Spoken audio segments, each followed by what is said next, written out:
Bepom mau WLA.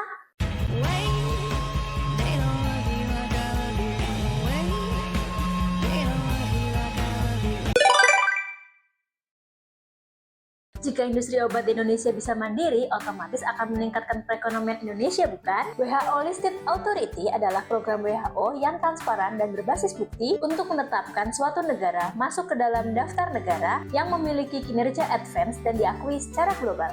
Negara yang memiliki status WLA dapat memiliki produk obat dan vaksin yang diakui secara internasional dan direkomendasikan oleh WHO. Ada 9 fungsi yang dinilai, dan saat ini BPOM sedang dalam tahap penilaian performa 9 fungsi tersebut oleh WHO. Penilaian ini juga akan melibatkan stakeholder terkait loh, kementerian lembaga terkait kebijakan obat dan vaksin, pelaku usaha di bidang farmasi, dan asosiasi profesi di bidang kesehatan. Yuk dukung BPOM meraih WHO Listed Authority, dan ingat, bukan kata orang, pastikan kata BPOM.